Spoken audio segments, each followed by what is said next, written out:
Stock market basically demand और supply का game है। यूजुअली बिगिनर्स और रिटेल ट्रेडर्स स्टॉक के प्राइस मूवमेंट को देखकर रिएक्ट करते हैं, बट जो कंसिस्टेंट प्रॉफिट होती है वो प्राइस मूवमेंट से ज़्यादा चार्ट के स्ट्रक्चर पर डिपेंड करती है। हम यूजुअली ग्रीन कैंडल्स को देखकर एक्साइटेड हो जाते हैं, पर उस ग्रीन कैंडल से पहले जो स्ट्रक्चर होता है, जो बेस बनता है, उसे समझना बहुत ज़्यादा ज़रूरी होता है। इस वीडियो में हम बात करेंगे 5 मेजर बेस स्ट्रक्चर्स की जो बड़े एक्सप्लोजिव मूव्स देने से पहले बनते हैं, जो हमें एज ए बिगिनर्स ध्यान में रखना चाहिए। एज ए बिगिनर अगर आप हर ब्रेकआउट को एज अ अपॉर्चुनिटी समझकर बाय करते हो तो ये वीडियो आपको बहुत सारे लॉसेस से बचा सकता है। And before we start, I am Abhishek Ravi.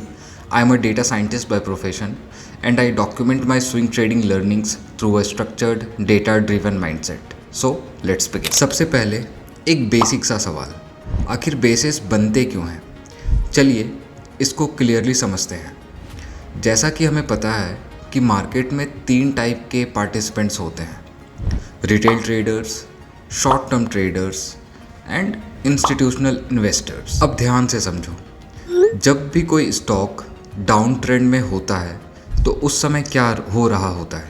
जब भी एक स्टॉक डाउन ट्रेंड में होता है तो शॉर्ट टर्म ट्रेडर्स अपने स्टॉक्स को, अपने शेयर्स को सेल कर रहे होते हैं। वहीं जो बिग प्लेयर्स हैं, जो इंस्टीट्यूशनल बायर्स हैं, वो उन शेयर्स को सिस्टमेटिकली बाय कर रहे होते हैं। प्राइस गिरता है, सेंटिमेंट्स वीक हो जाती है, हमारे स्टॉप लॉस हिट हो जाते हैं और यूजुअली जो रिटेल ट्रेडर्स है वो ट्रेड से बाहर हो जाते हैं। एंड उसी वक्त मार्केट में जो बिग प्लेयर्स है वो उन शेयर्स को सिस्टमेटिकली बाय कर रहे होते हैं। ये कोई मैजिक नहीं है, ये बस ओनरशिप का ट्रांसफ़र है।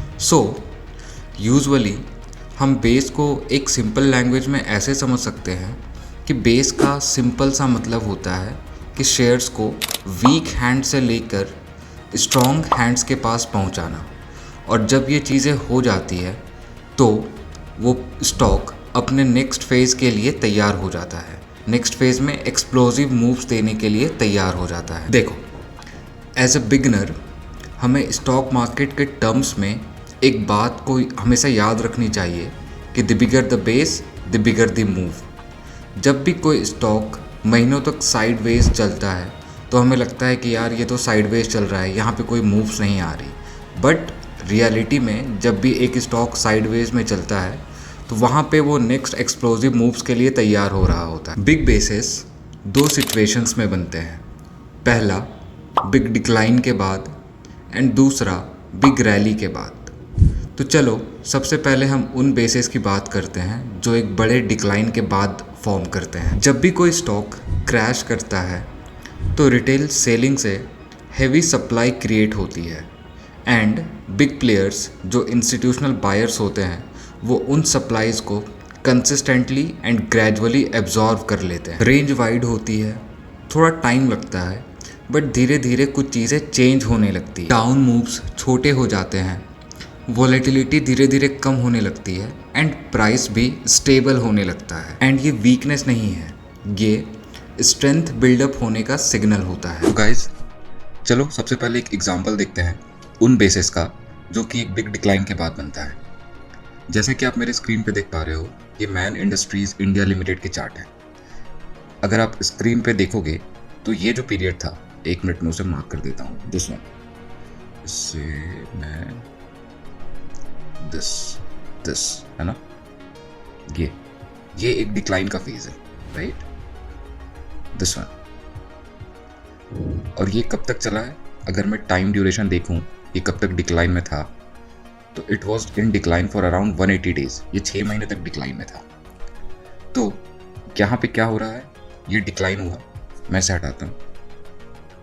उसके बाद इसने एक टाइट बेस बनाया इस रेंज में, दिस वन, है ना, प्राइस इसके अंदर ही थी, ये जो रेंज था। तो जब डिक्लाइन आया, ओवरहेड सप्लाई हुई, उसके बाद स्टॉक ने एक बेस बनाया जहाँ पे ओनरशिप का ट्रांसफ़र हुआ from weak hands to strong players, big players. And उसके बाद आप देख सकते हो कि इसने अराउंड 72% का मूव दिया। तो ये एग्जांपल है उन बेसिस का जो डिक्लाइन के बाद। एंड चलो अब बात करते हैं उन बेसिस की जो एक बिग रैली के बाद बनती है। मान लो एक स्टॉक ने एक बिग रैली दी, बट क्या वो हमेशा के लिए ऊपर जा सकता है? वो नहीं जा सकता। उसे नेक्स्ट मूव देने से पहले एक कंसोलिडेशन फेज से गुजरना पड़ता है। एंड ऐसा इसलिए होता है क्योंकि जब भी एक स्टॉक की प्राइस ऊपर जाती है तो उसे बेचने वालों के नंबर्स बढ़ने लगते हैं, बेसिकली सेलर्स डोमिनेंट होने लगते हैं। एंड यहाँ पे जब भी एक रिटेल ट्रेडर्स और एज अ बिगनर समवन उसके शेयर्स को सेल करता है तो वहीं पे जो ओनरशिप है वो ट्रांसफ़र होने लगती है from retail traders to the big players. और जब भी ओनरशिप ट्रांसफ़र होती है तो एक स्टॉक के प्राइस को एक कंसोलिडेशन फेज से गुजरना पड़ता है। So as a beginner consolidation phase हमें बोरिंग लग सकता है, बट वही एक नेक्स्ट एक्सप्लोसिव मूव्स के का फाउंडेशन होता है। बिना कंसोलिडेशन के एक्सप्लोसिव मूव्स आना बहुत मुश्किल होता है, और अगर वो आ भी जाए तो यूजुअली वो फॉल्स ब्रेकआउट होता है, जो हम इस वीडियो में आगे डिस्कस करेंगे। तो चलो अब एक एग्जांपल डिस्कस करते हैं उन बेसिस की जो कि एक बिग रैली के बाद बनती है। जैसा कि आप मेरे स्क्रीन पे देख पा रहे हो, ये चार्ट है गरुड़ा कंस्ट्रक्शन की। इसने इनिशियली एक मूव दिया समवेयर अराउंड 97%। एंड नोटिस करो कि उसके बाद क्या होता है। उसके बाद ये जो स्टॉक है ये कंसोलिडेशन फेज में चलता है। इस फेज में ये गया, राइट, दिस फेज है ना। तो कितने दिन तक ये इस कंसोलिडेशन फेज में था? ऊपर वाला इसका सपोर्ट हो गया, नीचे वाले इसकी रेजिस्टेंस हो गई, राइट। हम यहीं तक ले लेते हैं इसे। तो अगर आप देखोगे तो ये काफ़ी बड़ा बेस है, और ये बेस समवेयर अराउंड 188 डेज, ये भी अराउंड 6 महीने तक चला। एंड जब ये 6 महीने तक इस रेंज के अंदर चला, उसके बाद क्या हुआ? उसके बाद अगेन बिग मूव स्टार्ट हुई यहाँ से, और देखो इसने कितना मूव दिया। इसने अगेन समवेयर अराउंड 50% का मूव दिया। तो ये एग्जाम्पल है उन बेसिस का जो एक बिग रैली के बाद बनती है।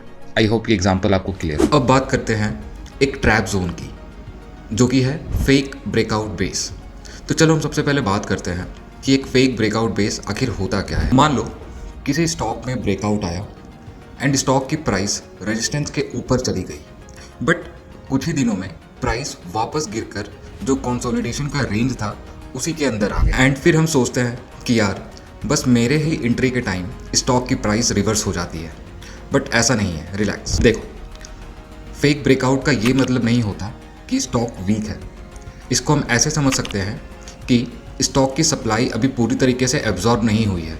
प्राइस ऊपर गई, सेलर्स ने उसे सेल किया क्योंकि मार्केट में ऑलरेडी सप्लाई थी, और जो स्टॉक की प्राइस थी वो वापस कंसोलिडेशन रेंज के अंदर आ गई। बट एज अ बिगनर हमें बस ये बात का ध्यान रखना चाहिए कि अगर ब्रेकआउट के बाद हैवी सेलिंग आ जाए एंड पूरा का पूरा जो बेस का स्ट्रक्चर था वो बर्बाद हो जाए, तो ये एक डेंजर साइन है। लेकिन अगर स्टॉक की प्राइस बेस के आसपास ही रहे, या हायर लोज बनाए, या फिर टाइट रेंज बनाए, तो हम ये समझ सकते हैं कि उस स्टॉक की सप्लाई अभी एब्जॉर्ब हो रही है, और अभी इसका जो बेस का स्ट्रक्चर है वो ख़राब नहीं हुआ है, एंड ये स्टॉक आगे एक्सप्लोसिव मूव्स देने का पोटेंशियल रखता है। So as a freshers, as a beginner, हमें ये इस बात का ध्यान रखना चाहिए कि जो फेक ब्रेकआउट आता है उसका क्या पर्पस होता है। बेसिकली जो फेक ब्रेकआउट आता है उसका ये पर्पस होता है कि जो अर्ली ब्रेकआउट बायर्स होते हैं उसको शेकआउट करते हैं, एंड जो वीक हैंड्स हैं उस स्टॉक्स है उसको वो एलिमिनेट कर देता है। चलो एक फेक ब्रेकआउट बेस का एग्जांपल देख लेते हैं। जैसा कि आप मेरे स्क्रीन पे देख पा रहे हो, ये चार्ट है ब्लैक बक की। एंड अगर आप इस चार्ट को ध्यान से देखोगे तो इसने इनिशियली एक रैली दी, एक अप ट्रेंड मूव दिया समवेयर अराउंड 120%। एंड उसके बाद ये एक टाइट रेंज में चला, ये वाली जो रेंज है, राइट, इसमें ये मूव कर रहा है। यहाँ पे देखोगे दो चीज़ें हो रही है। पहली चीज़, अगर मैं थोड़ा इसे पहले मैं इसे हम डिस्कस कर लेते हैं, ये बेस कितना बड़ा था, राइट।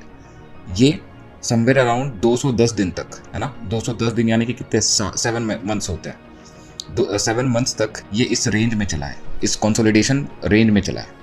बट अगर आप यहाँ दो चीज़ें नोटिस करोगे, ये वाला जो पीरियड था, ये वाली पीरियड, राइट, इसे मैं थोड़ा मार्क कर देता हूँ, दिस, है ना, ये वाला जो पीरियड है, यहाँ पे क्या हो रहा है, ये इस रेंज में ही है, बट यहाँ पे ये रेंज से बाहर निकलने का ट्राई कर रहा है, राइट। अगर मैं इसे थोड़ा मार्क कर दूं, दिस, है ना। और इस यस, तो ये देखोगे आप, तो ये जो रैली थी, ये वाली जो पार्ट है, मैं इसे हाईलाइट कर देता हूँ, दिस वन, इसने ये रेंज से बाहर निकलने का ट्राई किया, बट अगेन वो गिर गया। सेम चीज़ है एक जगह पे और हुई, दिस वन, ये वाला जो पार्ट था, इसने वापस से उठने का ट्राई किया, ये जो फेस, ये जो कंसोलिडेशन रेंज है उसके बाहर निकलने का ट्राई किया, बट वो वापस उसी रेंज में आ गया। मैं इसे भी हाईलाइट कर देता हूँ ताकि ये समझने में आसानी होगी, this one and this one. And ultimately इसने 2 बार फेक ब्रेकआउट बेच दिया एंड दोनों बार ये गिर के वापस इसी रेंज में आ गया, क्योंकि ओवरहेड सप्लाई उस टाइम पे अब्जॉर्ब नहीं हुई थी।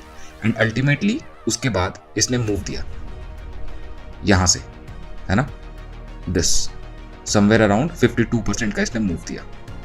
So this is example of a fake breakout base. So stocks base के टाइम में कभी हमें बोरिंग लगता है, कभी हमें फेक ब्रेकआउट देता है एंड कभी शेकआउट करता है वीक हैंड्स को, एंड इसी प्रोसेस में स्ट्रॉन्ग स्ट्रक्चर बिल्ड होता है। सो एज अ बिगिनर हमें इस बात का हमेशा ध्यान रखना चाहिए कि जब भी बिग बेस बने तो वो प्रिपरेशन चल रही होती है एक बड़े एक्सप्लोजिव मूव्स के, एंड जब भी फेक ब्रेकआउट आए तो इसका मतलब है कि सप्लाई अभी पूरी तरीके से एब्जॉर्ब नहीं हुई है, और शेकआउट का मतलब होता है कि स्टॉक वीक हैंड्स को एलिमिनेट करना चाह रहा है, एंड वो होता भी है। सो ट्रेडिंग का गोल ये नहीं होता कि हम हर ब्रेकआउट को बाय करें।